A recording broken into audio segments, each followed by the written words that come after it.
What's the wildest thing that ever happened in your school that no one believed at first? I was a junior in high school when our principal faked a lockdown to catch someone stealing phones, and it went way too far. So here's the setup. Our school was this weird mix of underfunded and overly paranoid. We had exactly 3 working security cameras, a metal detector that no one used, and a school resource officer who mostly just drank coffee and watched YouTube. But the principal, Mr. Hanover, thought he was in an episode of CSI, Suburbia. Around October, a bunch of phones started going missing. It always happened during gym class. People would come back to the locker room, and their phones, wallets, even AirPods were gone.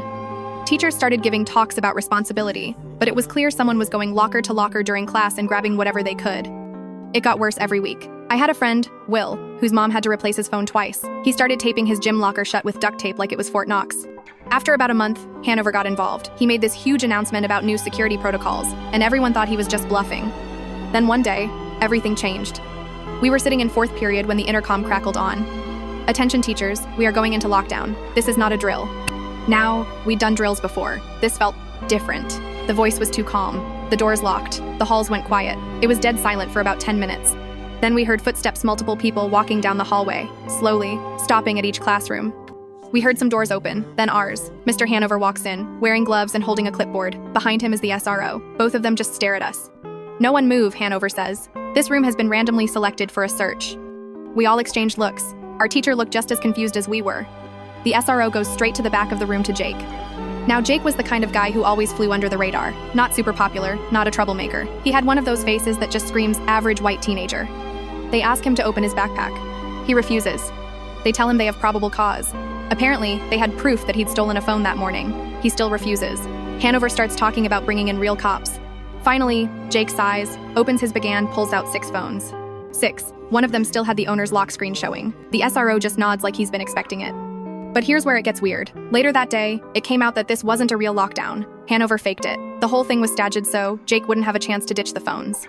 Hanover had worked with a couple of teachers and the SRO to run a covert operation because he didn't want to scare the thief into hiding. They even chose our class because Jake had gym the period before and sat near the locker room exit. We thought it was over, but the next week, everything exploded. Jake's parents hired a lawyer.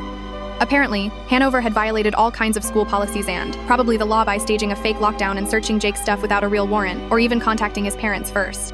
Turns out, Jake had been stealing, yes, but the way the school handled it, completely illegal. The district had to do damage control. Hanover got reassigned, which we all knew meant quietly fired. The SRO was put on leave, and the best part, Jake only got suspended for 2 weeks. His parents somehow worked a deal where he avoided expulsion due to the emotional trauma of the whole sting operation. So the kid who stole like 10 phones got a slap on the wrist, and the principal lost his job trying to catch him. To this day, people still argue about whether Hanover was a hero or an idiot. Personally, I think he watched too many detective shows. But here's the part no one talks about. About a year later, I ran into Jake at a graduation party. He told me totally casually that he hadn't even taken all the phones. Apparently, someone else also stole stuff during gym. Jake just took the blame because he already had a couple on him, and figured if he confessed fast enough, they'd stop looking into it. So somewhere out there is another thief, who watched his classmate go down for half his crimes, and said nothing. Wildest school day of my life.